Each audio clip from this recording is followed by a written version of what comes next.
प्रयागराज में गंगा यमुना नदियां विकराल रूप लेती जा रही हैं। बीते 24 घंटे की अगर बात की जाए तो गंगा नदी का फाफामऊ में जलस्तर 45 सेंटीमीटर और छतनाग में 28 सेंटीमीटर बढ़ गया है, जबकि यमुना नदी का नैनी में जलस्तर 56 सेंटीमीटर बढ़ा है।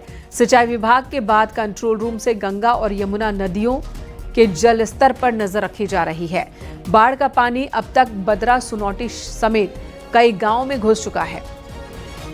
दर्जनों गांव का शहर से संपर्क टूट गया है।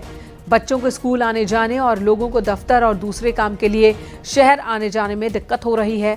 नाव का सहारा लेना पड़ रहा है। बाढ़ से प्रभावित परिवारों के लिए 26 बाढ़ राहत शिविर बनाए गए हैं। 3 बाढ़ राहत शिविर शुरू कर दिए गए हैं, जिनमें कई बाढ़ प्रभावित परिवार इस वक्त रह रहे हैं। एसडीएम सदर खुद बाढ़ राहत शिविरों की मॉनिटरिंग कर रहे हैं। बहुत परेशानी नहीं संदेह, परेशानी तो बहुत होती है, क्योंकि हम लोग आवागमन का ये मुख्य मार्ग है और यहाँ पर पानी भरने की वजह से सिर्फ एक ही मार्ग बचता है, गाड़ी अपनी खड़ी करके और नाव से आवागमन करें। या तो गीले हो जाए तो पानी यहाँ भी भरा, यहाँ तक भी हो जाता है, यहाँ तक भी हो जाता है, तो ये खतरा रहता है। बच्चे तो आवागमन कर ही नहीं सकते हैं, और जैसे जो बड़े हैं जिनको आइडिया है, जो रोज आते जाते हैं, उनके लिए तो एक मार्ग बन जाता है कि चलिए भाई किसी प्रकार से नाव का सहारा लेकर के किसी प्रकार के आवागमन कर लिए। जो हमारा डेंजर मार्क है वो 84.73 पे है और इस समय नदियों का जो जलस्तर है वो दोनों नदियों का बढ़ के लगभग 83 के आसपास पहुंच चुका है। इसके संबंध में प्रशासन की तरफ से, राजस्व विभाग एवं आपदा विभाग की तरफ से सारी तैयारियां पूर्ण कर ली गई हैं। हमारे शहर में 26 बाढ़ शौचालय हैं जो इस समय बिल्कुल पूरी तरीके से तैयार हैं लोगों के मूव करने के लिए। उसमें से 3 हमारे इस समय ऑपरेशनलाइज हो चुके हैं। एक एनी बेसेंट बघाड़ा में, cantt high school, cantt marriage hall आपका सदर बाज़ार में, और एक आपका ऋषिकुल विद्यालय जो अशोक नगर में है वो इस समय ऑपरेशनलाइज हो चुका है। और उधर बलिया में गंगा नदी का जलस्तर बढ़ गया।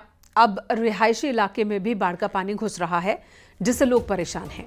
लोगों का कहना है कि रास्ते में बाढ़ का पानी आ गया, जिससे आने जाने में दिक्कत हो रही है। प्रशासन की ओर से नाव का इंतजाम नहीं किया गया, ये आरोप लगाया जा रहा है। डीएम ने एसडीआरएफ टीम के साथ नाव से बाढ़ग्रस्त इलाके का जायजा लिया। डीएम का कहना है कि जिला प्रशासन बाढ़ की स्थिति पर नजर बनाए हुए है। बाढ़ के लिए हम लगातार सतत प्रयासशील है और हम उन गांव में भी जा रहे हैं जहां जहां कटान की या बाढ़ से प्रभावित होने की संभावना है। अभी गंगा का जो जलस्तर है वो स्थिर है।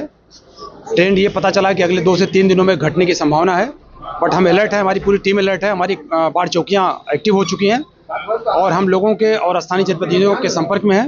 हमारी पूरी कोशिश है कि किसी का परिवार और कोई व्यक्ति प्रभावित न होने पाए। झांसी में बांधों से बेतवा नदी में लगातार पानी छोड़ा जा रहा है। प्रशासन लोगों से अपील कर रहा है कि बांध के पास न जाएं। इस बीच सोशल मीडिया पर एक वीडियो वायरल है, जिसमें एक शख्स बांध के पास जान जोखिम में डालकर सेल्फी लेता दिखाई दे रहा है।